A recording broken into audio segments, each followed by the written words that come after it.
Imagine you are standing on a rocking wooden deck. It is the summer of 256 BC. You are surrounded by the deep, terrifying blue of the Mediterranean Sea. You are a farmer, or a blacksmith. You were born in the hills of central Italy. You have spent your entire life on solid ground. You do not know the sea. You do not trust the sea. And yet right now, you are about to fight the largest naval battle in human history. Ahead of you, blocking the sun, are 350 Carthaginian warships. They are the undisputed masters of the water. They have ruled these waves for 4 centuries. Behind you are 330 Roman ships. In total, nearly 300,000 men are floating on this single stretch of water off the coast of Sicily. Hold that number in your head. 300,000. That is more people than will fight at Gettysburg. More than will fight at Waterloo. They are all here in this one place on this one morning. And by sunset, the water will be red, an empire will be shattered, and the world will never be the same. But here is the strangest part of this story. The weapon that will decide the fate of millions isn't a new type of steel. It isn't Greek fire. It isn't magic. It is a simple wooden plank, with an iron spike on the end of it. And the darkest secret of this battle is that the very machine that saves the Romans today will soon drown tens of thousands of them in the worst naval disaster of the ancient world. This is the story of the Corvus, a trick that worked entirely too well. To understand why this battle had to happen, we have to rewind to the winter before. The First Punic War has been grinding on for 8 bloody years. Rome is a rising superpower on land. Their legions are untouchable. But Carthage is a city of merchants, navigators, and admirals. Carthage owns the water. The Carthaginian Senate looks at the Mediterranean and sees a private lake. They have a saying, "No Roman can even wash his hands in the sea without Carthaginian permission." For nearly a decade, Rome has been trying to fight a sea war against the greatest sailors on earth. It has been a nightmare. Rome builds ships and the sea destroys them. Rome builds more ships, and Carthaginian captains, who have spent generations reading the wind and the currents, dance around the clumsy Roman vessels, ramming them into kindling. The Roman Senate realizes they cannot win a war of attrition on the water. So, in the winter of 257 BC, they make a terrifying all-or-nothing gamble. They decide to stop fighting for the sea and use the sea as a highway. They will build the largest fleet the world has ever seen, load 2 entire consular armies onto transport ships, and sail them directly to Africa. They will drop their untouchable legions at the very gates of Carthage. It is a brilliant plan. But there is a massive fatal flaw. To get to Africa, this armada of slow, fat transport ships has to get past the Carthaginian navy. Enter the 2 men chosen to lead this suicide mission. Marcus Atilius Regulus and Lucius Manlius Vulso. Regulus is a man of the dirt. He is an infantry commander. He knows the smell of a Roman camp, the weight of a shield, the rhythm of marching boots. He has absolutely no business commanding a fleet. But he knows one thing with absolute certainty. If he tries to fight Carthage using Carthaginian rules, he will lose.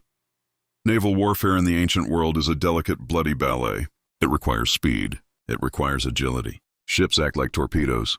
You row at a sprinting pace, angle your ship, and drive the bronze ram at the front of your vessel into the side of your enemy. Then, you backpedal furiously before the enemy ship sinks and takes you down with it. The Romans can't do this. Their ships are heavy. Their wood is green and waterlogged. Their rowers are farmers who learned to row sitting on wooden benches dug into the dirt back in Italy. So a nameless Roman engineer proposes an idea. If we cannot outsail them, he says, we will force them to stop sailing. We will turn the ocean into dry land. They build the Corvus, the Raven. It is a heavy wooden drawbridge, 4 feet wide and 36 feet long. At the base of the bridge is a swivel mechanism. At the top, a pulley system. And at the far end, facing the sky, is a massive iron spike. Shaped like the beak of a bird of prey, the Romans attach one of these towering, top-heavy nightmares to the prow of every single warship in their fleet. It defies every law of shipbuilding. It raises the center of gravity of the ships to a dangerous level. Any seasoned sailor would look at this ship and tell you it is begging to capsize. But Regulus doesn't care about the laws of shipbuilding. He cares about killing Carthaginians. Dawn breaks on the day of the battle. Cape Ecnomus looms in the distance. The Carthaginians, commanded by Hamilcar and Hanno, spread their fleet into a massive sweeping line. They are confident. They are fast. They are looking at the bulky Roman fleet the way a pack of wolves looks at a wounded cow. Regulus organizes his fleet into a strange, defensive wedge. He puts the transports in the center, wrapped in a protective shell of warships. Hamilcar sees this and smiles. He orders his center to feign a retreat. He wants the Roman vanguard to chase him. Once the Romans break formation, Hamilcar's fast elite wings will sweep around the sides and massacre the helpless transport ships in the middle. The Carthaginian center pulls back. The Romans, taking the bait, row forward. The Carthaginian wings sweep around the sides, exactly as planned. The trap is sprung. The Carthaginian captains scream the orders. The rowers double their pace. The bronze rams lower. They are closing the distance. 50 yards, 30 yards, 10 yards, but the Romans don't evade. They just stop. And as the Carthaginian ships slide into ramming distance, the Romans cut the ropes on their pulleys. 36 feet of heavy timber falls through the sky. The iron beak slams down into the wooden deck of the Carthaginian ship. The spike bites deep into the timber.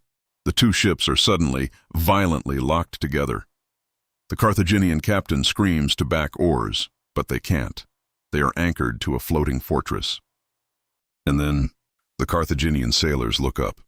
Marching down that wooden bridge, 2 by 2, with their shields locked tightly together and their swords drawn, are Roman legionaries, the deadliest close-quarters fighters on the planet. And they are coming right for them. To understand what is happening, you have to stand on a Carthaginian deck. A moment ago, you were the hunter. You were executing a perfect ramming maneuver. Now the ship beneath you shudders. The wood splinters. A 36-foot bridge has just slammed into your deck, anchoring you in place. Your captain is screaming orders you cannot hear. And above you, the Romans are crossing. They do not charge wildly. They cross exactly as they were trained. 2 men wide. The front 2 hold their massive shields forward, creating a wall. The men behind them hold their shields to the sides, creating a roof. It is not a chaotic charge. It is a machine. A small walking fortress moving down a wooden ramp. The Carthaginian marines rush to meet them. These are proud men, Greek mercenaries, Libyan spearmen, Iberian warriors in scale armor. They do not lack courage, but the geometry of the deck is against them. This fight is happening inside a corridor 4 feet wide. There is no flanking. There is no maneuvering. The Carthaginians must meet the Roman heavy infantry head-on, and meeting Roman heavy infantry head-on means dying, 1 man at a time, at the point of a short sword. All across the Mediterranean on this summer morning, the same catastrophe repeats. Every time a Carthaginian captain closes in for the kill, the pulley releases. The bridge falls. The spike bites. The ship is taken. Hamilcar, the Carthaginian admiral in the center, watches his grand strategy disintegrate. His ships are being pinned. He realizes, with creeping horror, that the Corvus makes distance the only safe option. But distance means you are no longer fighting.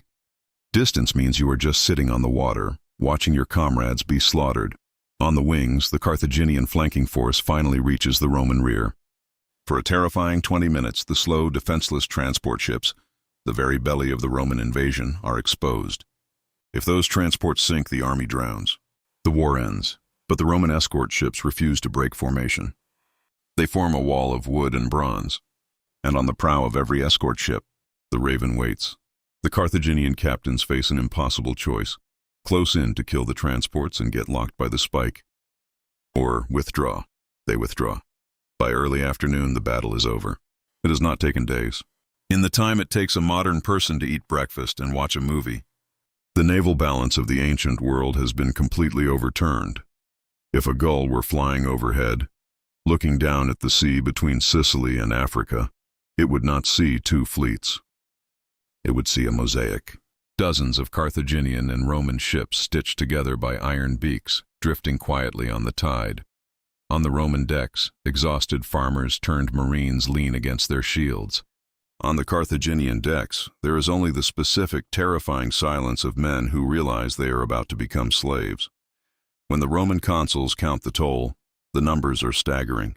Rome has lost a handful of ships. Carthage has lost nearly 100. 30 of them are sunk, but 64 of them are captured. This is a detail that historians often fail to underline. When you defeat a fleet by ramming, the enemy ships go to the bottom of the ocean. When you defeat a fleet by boarding, the enemy ships become yours. The Raven didn't just win a battle. It orchestrated a transfusion. Every Carthaginian warship captured at Ecnomus was a ship Rome did not have to build. Carthage didn't just lose a fleet, they handed it to their worst enemy. The invasion force is completely intact. Regulus and Vulso do not hesitate. They send the signal. The oars hit the water. The First Punic War is leaving Sicily. It is going to Africa.